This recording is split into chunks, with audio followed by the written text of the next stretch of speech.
샬롬 샬롬 샬롬.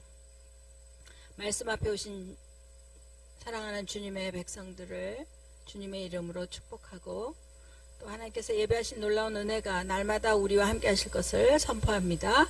아멘. 이번 주 토라 포션의 말씀은 제목은 뭐냐 하면 에케브라는 뜻을 가진 발음을 가진 제목입니다. 에케브는 여기 써 있는 것처럼 그 단어의 뜻이 발 뒤꿈치, 또 뭐뭐 때문에 이루어지는 결과, 뭐뭐 때문에 이런 뜻을 갖고 있습니다.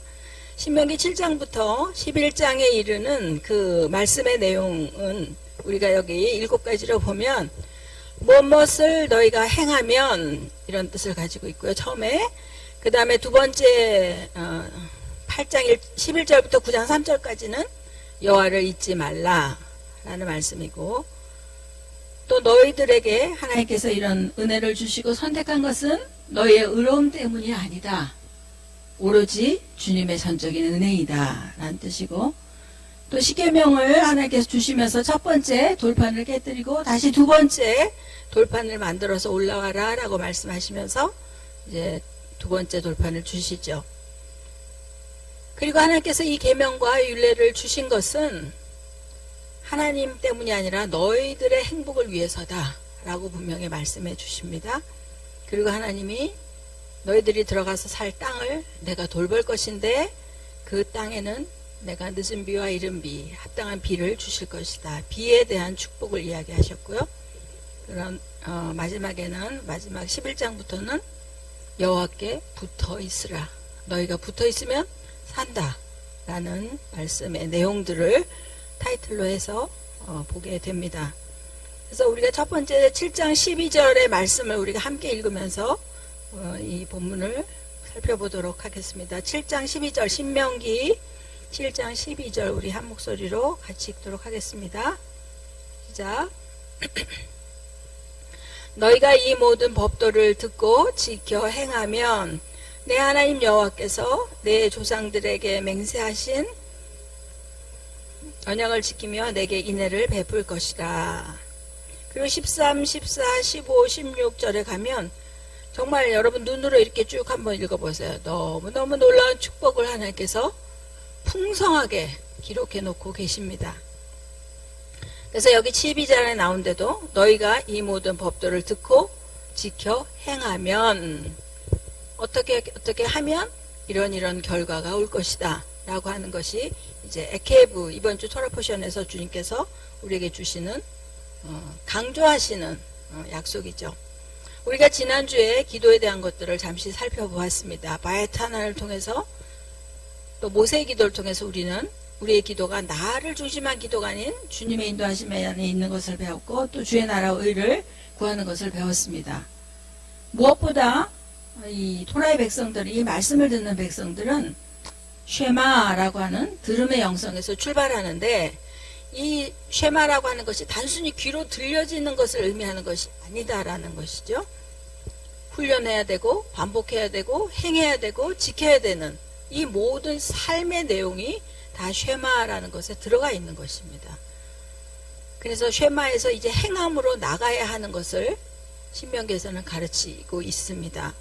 특별히 이번 주에 에케브, 여러분 성경에 에케브가 제일 먼저 어디에 나오는지 아십니까? 에케브라는 단어가 성경에 제일 먼저 나오는 것은 창세기 3장 15절이에요. 여자의 후손이 내 머리를 상하게 할 것이요, 또 그는 너의 발꿈치를 상하게 할 것이다. 여자의 후손의 뱀은, 너희 사단은 그 여자의 후손의 발꿈치를 상하게 할 것이다 할 때 그 발꿈치가 에케브입니다.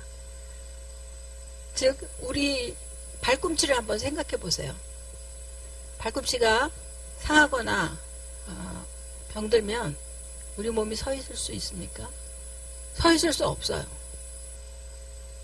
발꿈치가 우리의 온 몸의 무게를 지탱하고 있는 것이죠. 근데 우리는 발꿈치를 별로 신경 쓰지 않고 살죠. 요즘은 그래도 풋크림이 나와서 가끔가다 발에 한 번씩 발라주기도 해요. 근데 우리가 발에 대해서 감사하는 법은 거의 없었다라고 볼 수 있겠죠. 근데 여기 여자의 후손은 너의 머리를 상할 것이요 너는 그의 발꿈치를 상할. 그리스도를 상징하는 이 에케브. 근데 주님 여자의 후손 그 그리스도에게도 뒷발꿈치가 있었다는 것이죠. 그 의미는 결국 그리스도가 주는 결론은 뭐냐면 그 결과는 뭐냐면 우리에게 주신 생명이고 부활이고 마지막에 하나님 나라의 완성이라는 것이죠. 그래서 하나님께서 세상을 창조하시고 그 창조된 세상에서 사람을 만드시고 모든 이 과정 우리가 배워가는 성경에 있는 모든 과정의 결과는 결국 무엇이냐면 하나님의 나라인 것이죠. 그런데 원수들은 늘 그 발꿈치를 상하게 하면서 우리를 넘어뜨리려고 해요. 네, 끊임없이 예배를 드리지 못하게 하는 이 모든 상황들도 결국은 우리의 발꿈치를 상하는 어떤 일들 중에 하나이죠. 그래서 하나님이 아말렉을 심하게 없애라, 멸절시키라 했던 것은 광야에서 야비하게 이스라엘의 그 후미를 공격했죠. 발꿈치를 건드리는 것처럼. 그래서 낙심하는 자들을 공격하고 결국은 야곱이 상징하는 이제 이 에케브란 단어에서 하나님의 손 여호두가 더해지면 야곱의 이름이 됩니다. 야곱은 그러니까 손으로 발꿈치를 잡은 자죠.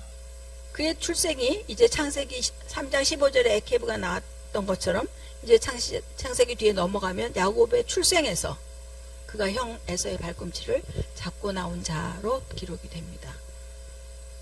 되게 특이한 이름이죠. 발꿈치를 잡은 자라는 이름이. 그런데 하나님은 그 야곱, 발꿈치를 잡고 나온 야곱의 새로운 이름을 주셨죠. 그게 뭐냐면 이스라엘이었어요. 그러니까 사단이 공격하는 것은 결국 뭐예요? 그리스도의 발꿈치이면서 동시에 결국 이스라엘이 되는 것이죠. 근데 지금도 여전히 반유대주의, 반이스라엘, 여전히 이스라엘 공격하는 모든 것들은 지금 사단의 일이면서 동시에 발꿈치를 잡는, 발꿈치를 상하게 하는 일들을 계속하고 있죠. 근데 성경은 늘 야곱의 하나님이라는 이야기를 많이 합니다. 우리가 들을 때마다 야곱에 대한 우리가 갖고 있는 약간의 선입견이 뭐냐면 형의 발꿈치를 잡고 나와서 결국 형의 장자권을 빼앗고 또 아버지를 속이고 형을 속이고 또 도망갔고 그런 어떤 야곱에 대한 약간은 부정적인 그런 느낌을 우리가 갖고 있지만 사실은 그 야곱이 상징하는 이스라엘 그리고 이스라엘로 말미암아 세워졌던 이제 다윗 왕국으로부터 이제 마지막 하나님 나라의 완성을 향해서 가는 그 과정에 이스라엘의 존재는 야곱의 존재는 너무나 중요한 위치와 비중과 역할을 하고 있는 것이죠.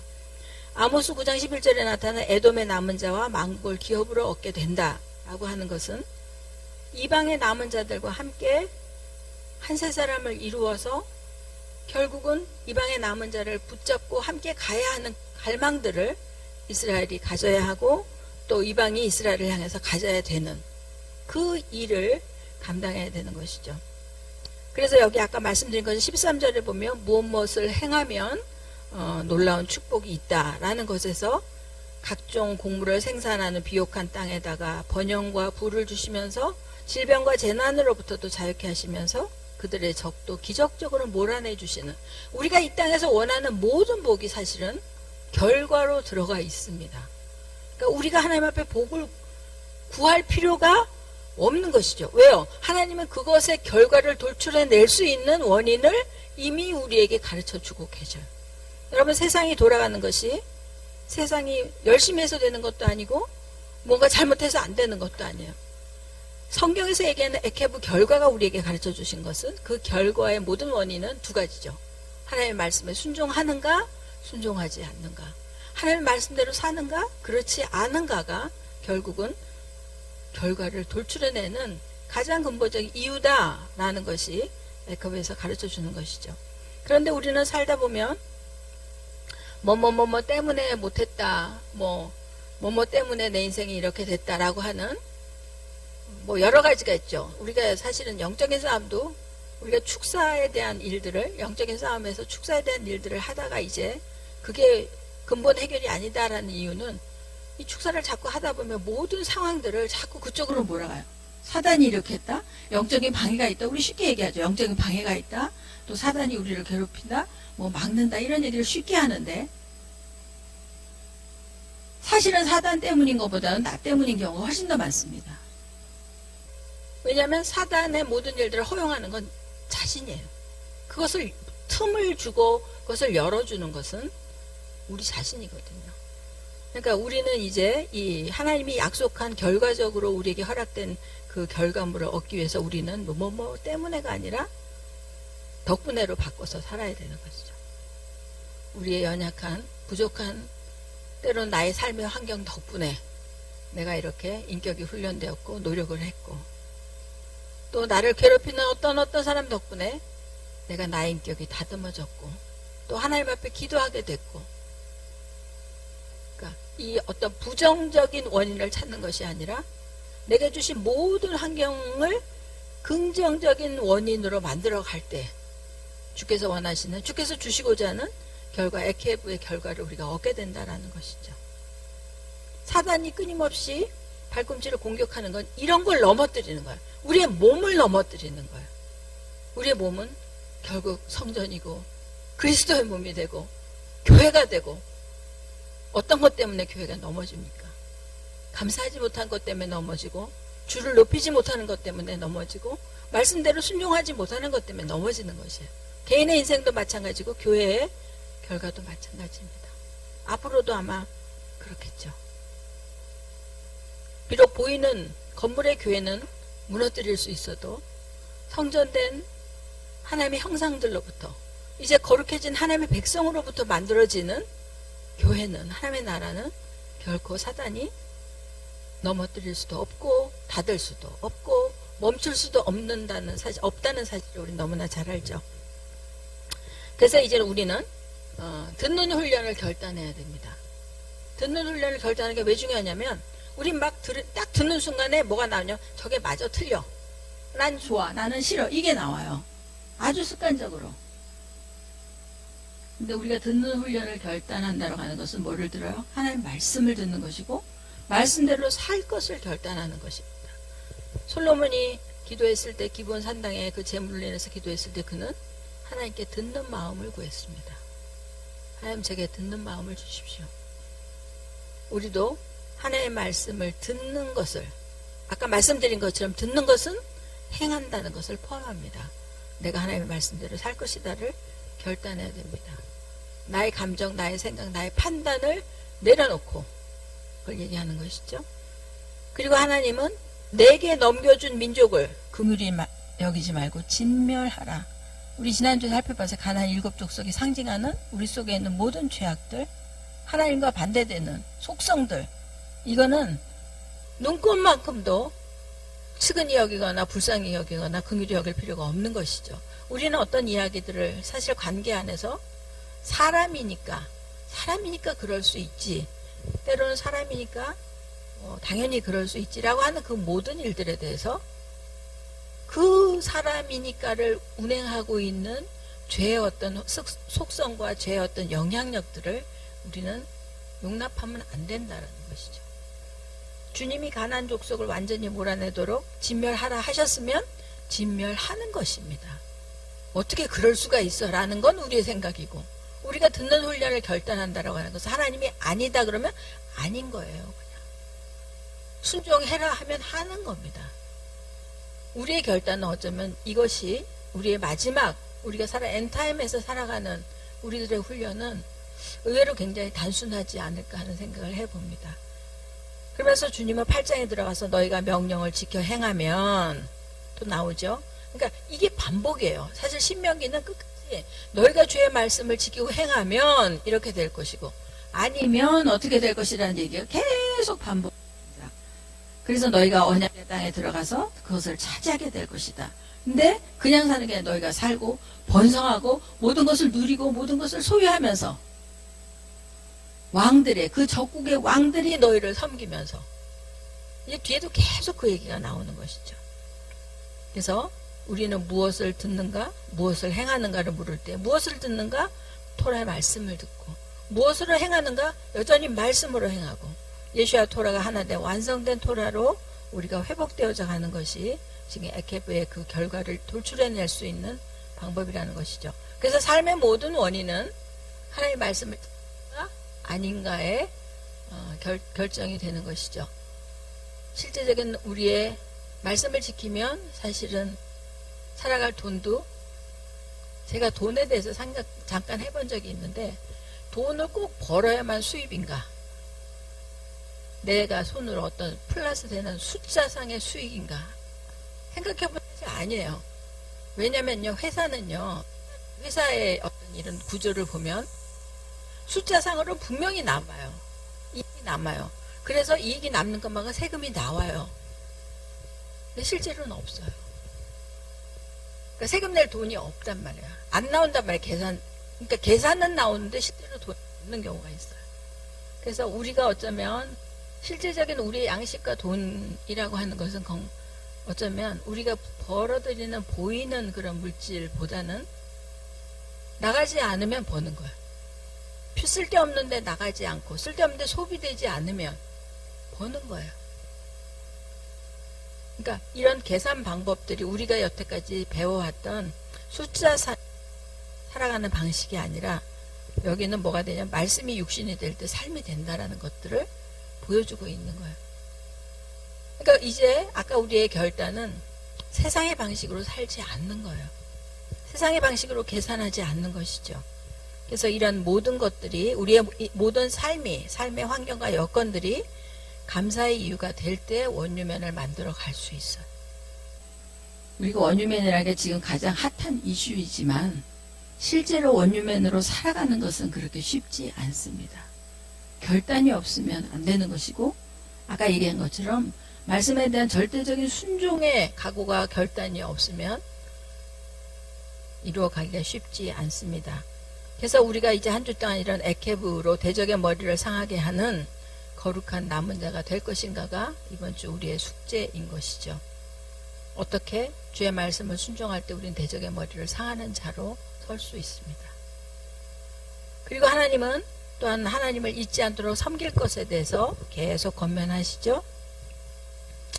그리고 11절 이후 8장 11절 이후에 보면 배부르고 집을 짓고 번성하고 증식하고 풍부하게 될 때에 너희가 교만하지 않도록 주의하라.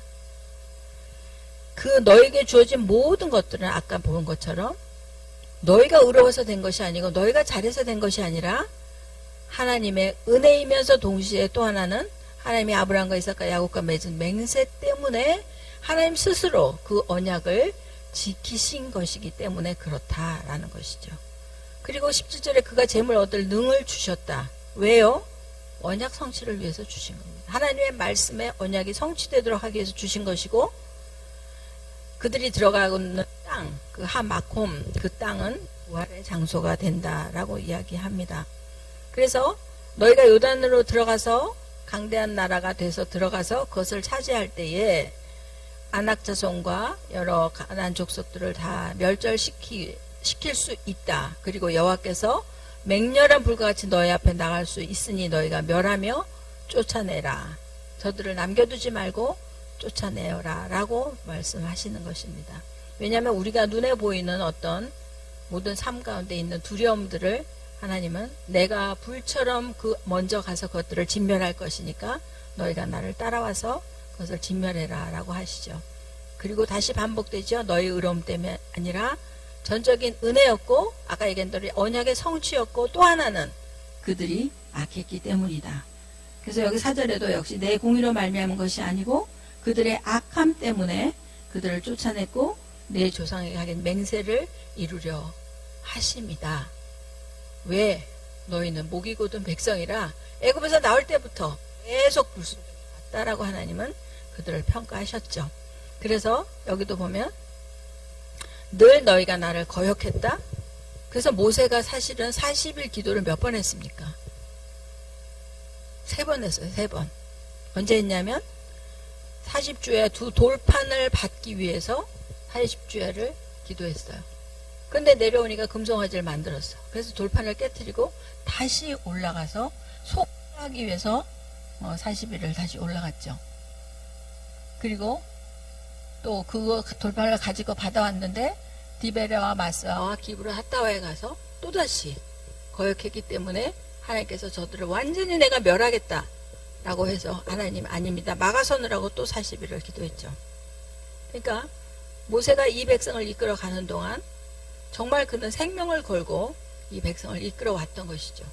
그러니까 이 백성이 지금 가나안 땅에 들어와서 그렇게 부요를 누릴 수 있는 이유는 너희들의 의로움이 아니다라는 것들을 계속 가르치면서 그래서 너희는 주의 말씀을 순종해야 한다라는 것들을 이제 반복해서 말씀하고 있는 것입니다. 그래서 우리의 삶에 이루어진 모든 것, 또 지금 우리가 계속하고 있는 하나님과의 모든 관계들은 전적인 은혜인 것을 기억해라 라고 하시죠. 그리고 십계명의 두 번째 돌판이 이루어집니다. 이 첫 번째 돌판하고 두 번째 돌판하고의 다른 점이 있어요. 첫 번째 돌판은 하나님께서 신이 그 돌판에 써주셨어요. 그런데 이제 그 첫 번째 돌판을 깨뜨리고 다시 두 번째 돌판을 만들어가 할 때는 너희가 준비해 가지고 와라. 그 돌판을 너희가 준비해 가지고 와라. 또 하나는 나무 궤 하나를 만들어서 가지고 와라 라고 말씀하시죠. 그래서 처음 것은 금송아지 사건 때문에 깨뜨렸고 너희는 금송아지를 섬겼던 자들인 것을 잊지 마라.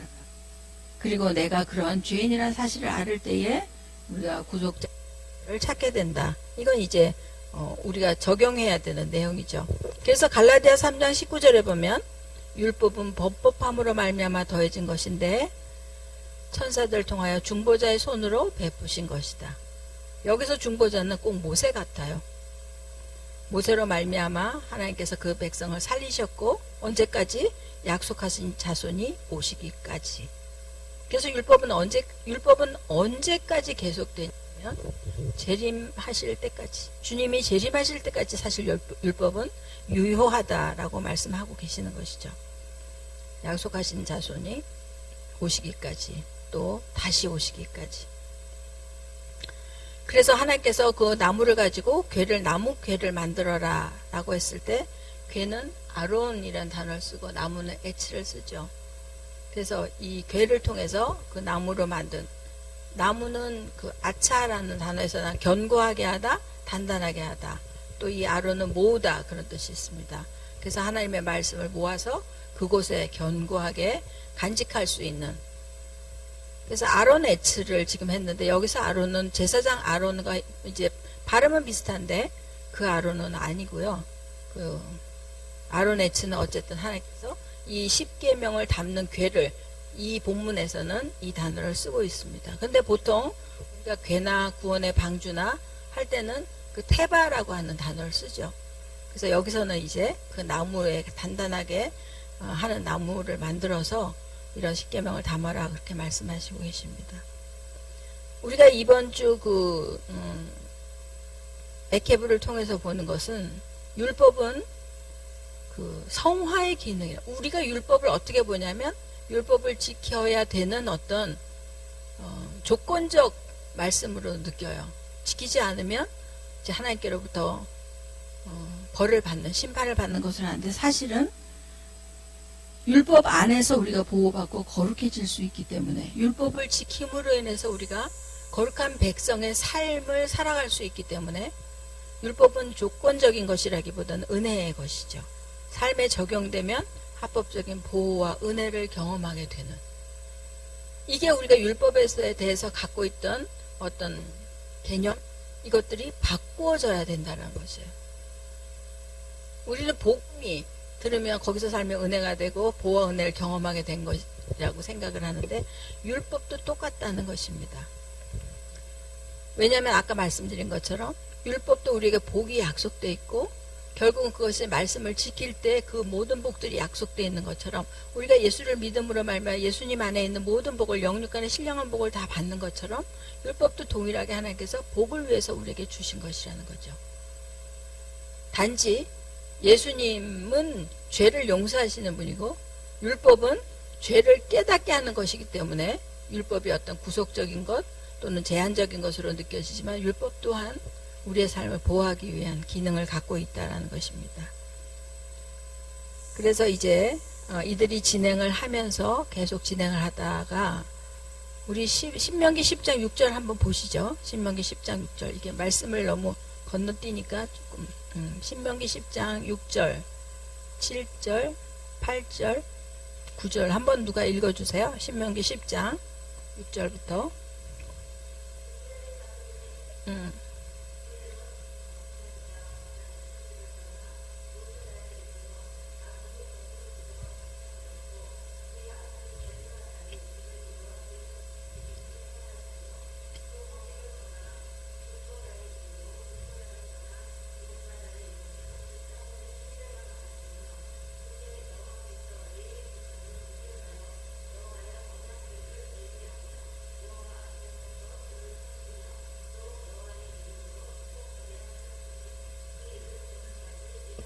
네, 거기까지.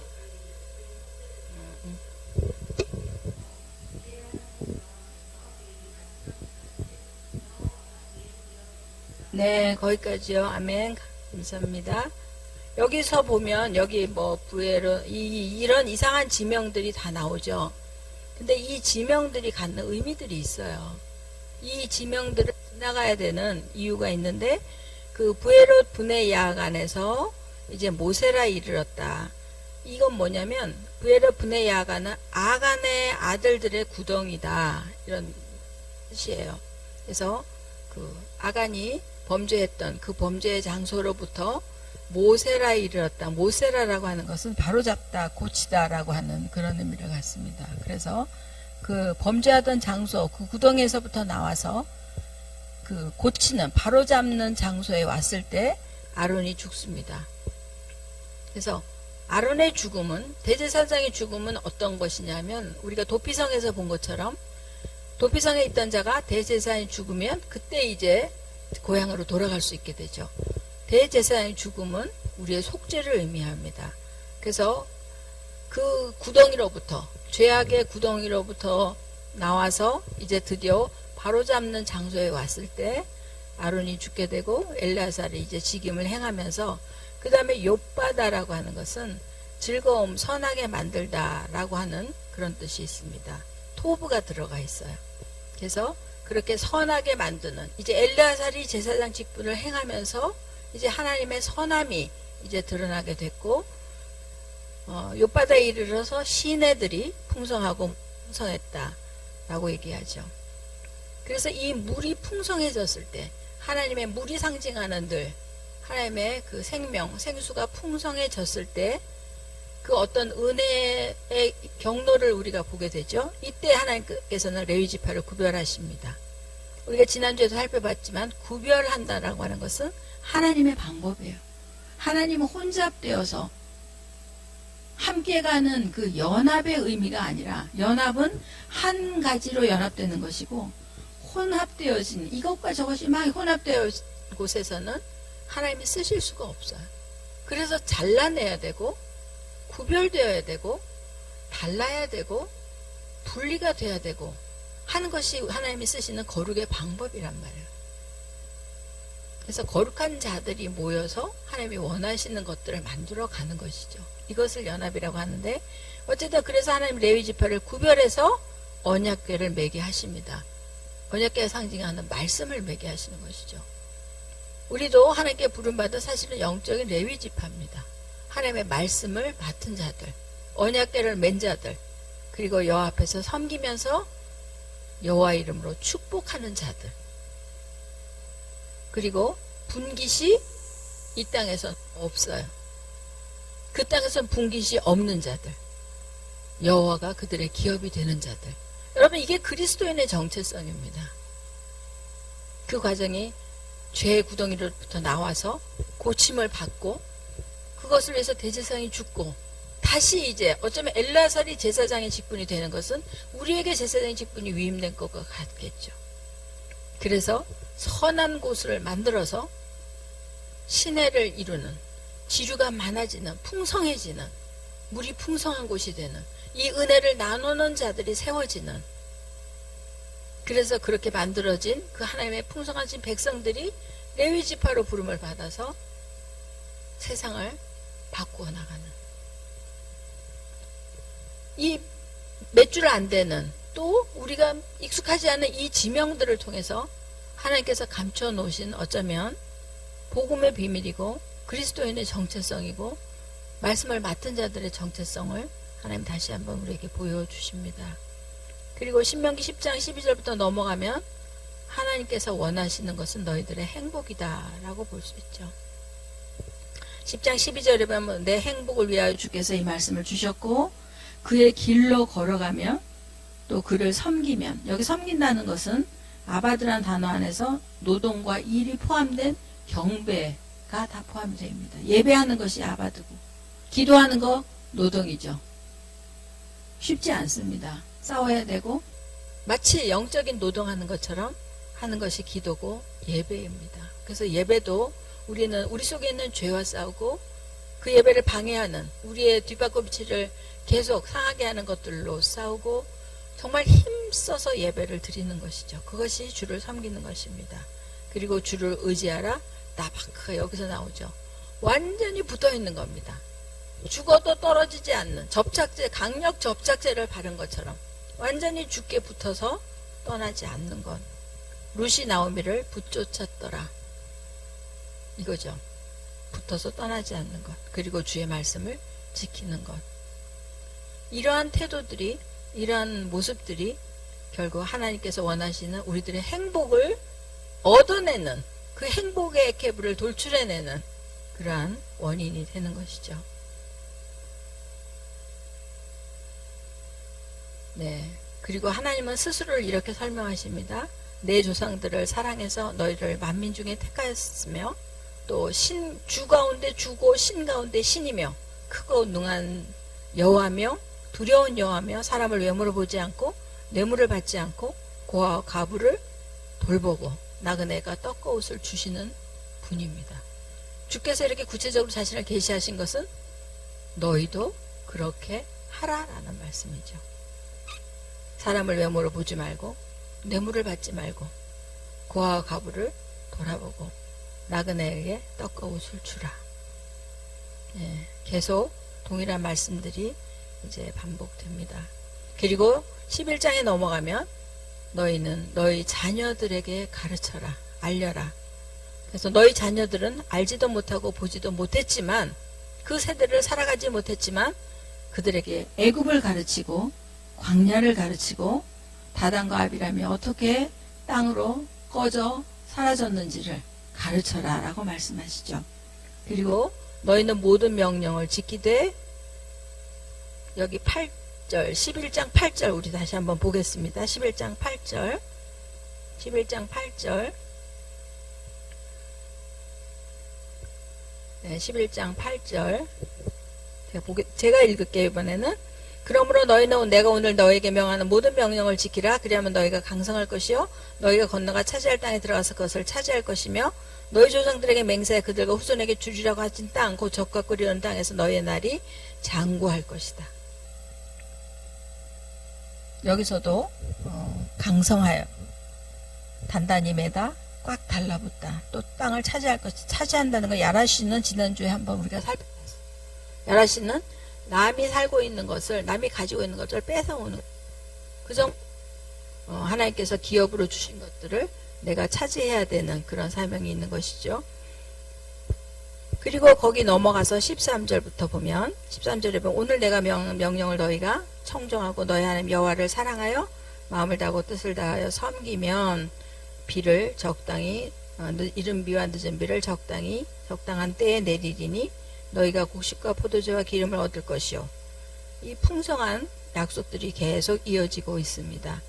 여기 우리가 살펴본 대로 성도는 하나님의 무조건적인 사랑과 선택함으로 세워지는 것입니다.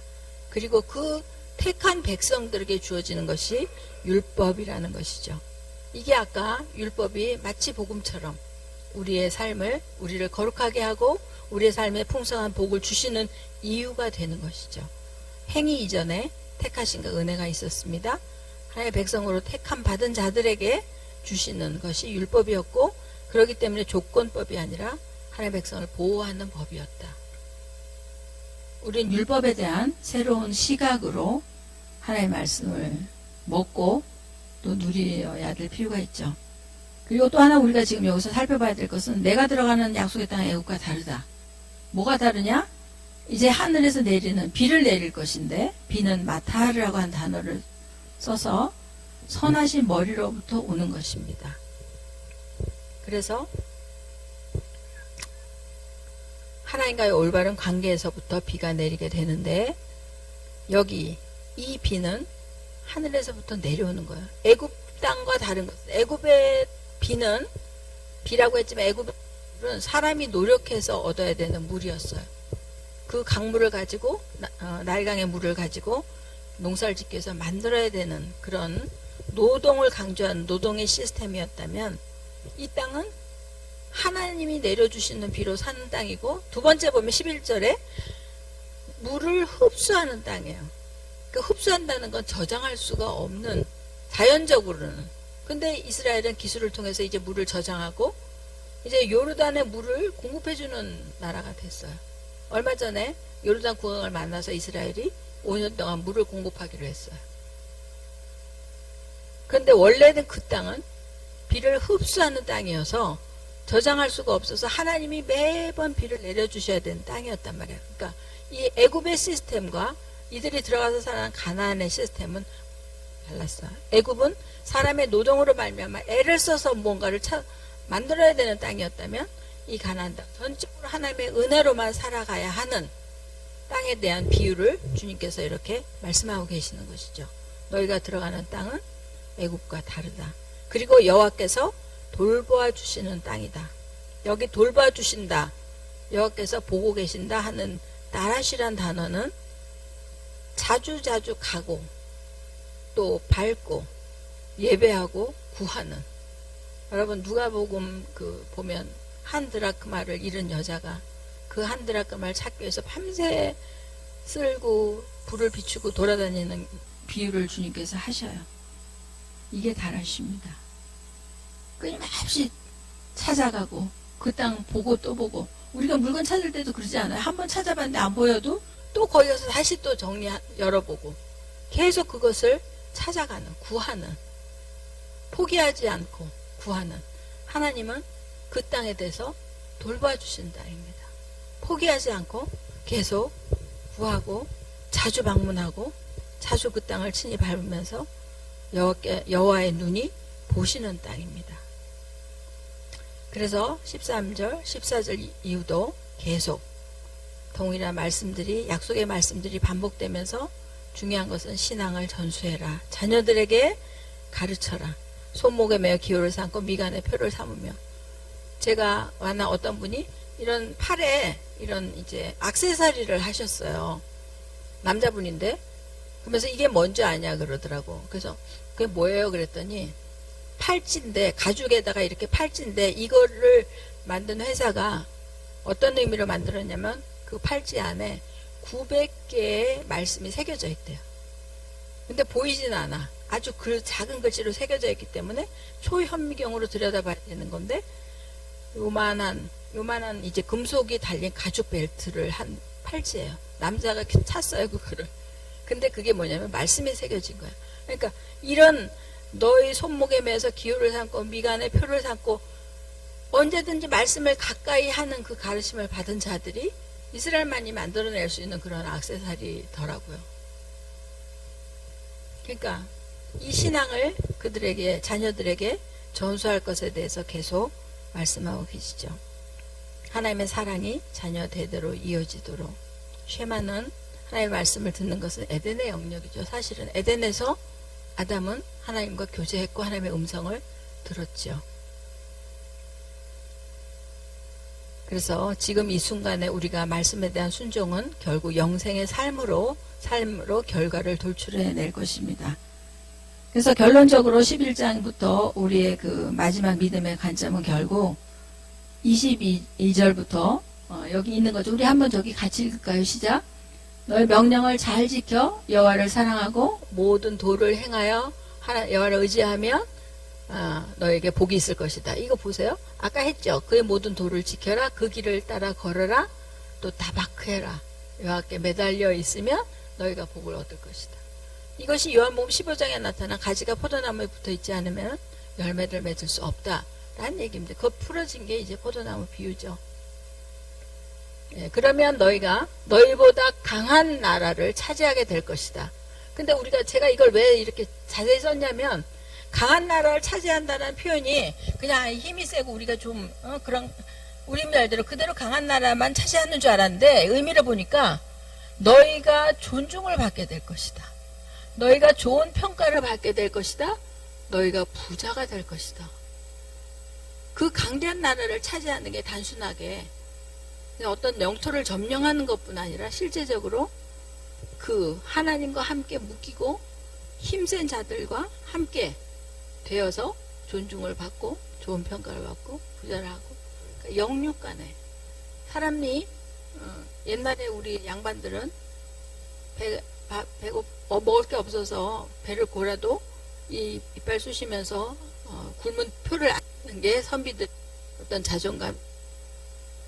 그런데 그 명예, 좋은 평가, 인생이 가질 수 있는 가치들을 해주신다는 거예요. 단순히 부자가 되거나 무슨 강한 나라, 그 땅을 차지하는 것뿐이 아니라 내부적으로도 이 의미들이, 정말 회복하는 의미들이 다양한 내용을 가지고 있습니다. 그래서 그 땅을 또한 너희가 발바닥으로 밟게 될 것이다. 그래서 우리는 이제 결론적으로 율법은 순종하는 백성에게 주어진 구원과 복을 유지한 것이고, 하나님께서 이미 약속하시고 이루어진 것들을 우리는 취해야 되는 그러한 자들이다라는 그 정리를 가지면서 우리의 발꿈치를 계속 상하게 하는 수들의 방해가 있지만, 우리는 그것들을 이길 수 있는 방법, 그 원수들의 괴롭힘으로부터 우리가 약속된 하나님의 복을 얻는 방법 단 한 가지, 주의 말씀을 순종하는 것이다. 모세가 정말 자신의 마지막 유언과도 같이 남은 세대들에게, 새로운 땅을 점령해 갈 세대들에게 주고 싶었던 말씀은 너희가 하나님의 말씀을 순종해야 산다라는 것이었습니다. 그 모세의 권면은 여전히 오늘 우리에게도 동일한 권면으로 그 간절함으로 우리에게 전달될 것을 믿습니다. 이 은혜가 우리 모두에게 있기를 축복합니다. 우리 동일한 말씀들이 계속 반복되었기 때문에 뭐 알고 있는 내용인데 쉽지만, 들음을 반복함으로 인해서 우리에게 완전히 체질이 되어지는, 우리의 순종이 결단되어지는 그런 우리가 되기를 축복합니다. 우리 한번 기도할 것은, 하나님, 이렇게 하나님이 간절하게 정말 너희가 복받기를 원한다, 너희가 행복하기를 원한다, 너희가 내가 약속한 모든 것들을 취하기를 원한다, 너에게 기업으로 주어지기를 원한다. 이건 우리가 원하는 것보다 더 큰 하나님의 간절한 소원이셨습니다. 그리고 그 소원은 마침내 하나님 나라의 완성으로 이루어질 것이고, 우리가 에덴으로 돌아가는 것으로 완성될 것입니다. 이 시대를 살면서 우리가 해야 되는 것은 끝까지 주님께 붙어서 약속하신 것을 쟁취하는 것입니다. 그냥 기다리면서 하나님이 해주시겠지, 그게 아니에요. 내가 뜻을 정하고 갈렙처럼 하나님 내게 주실 것을 주십시오. 그 나이가 먹어서도 그것들을 향해서 나아갔던 갈렙처럼 우리의 마지막 남은 힘을 모아서 찾아가야 되고 다시 되찾아와야 되는 일이 우리에게 남아있다라는 것입니다. 그래서 그것을 하나님, 제가 되찾아 무엇이 있습니까? 하나님 우리에게, 우리 각자에게 우리의 남은 인생 가운데 하나님 주시고자 싶은 것은 어떤 것이 있으십니까? 주님 구체적으로 가르쳐 주시고 그것이 우리에게 소망이 되게 도와주시고, 우리가 그것을 향해서 멈추지 않고 끊임없이 나이와 상관없이 우리의 마지막 날까지 달려가는 자들 되게 해주십시오. 우리 한번 주여 부르고 기도할게요.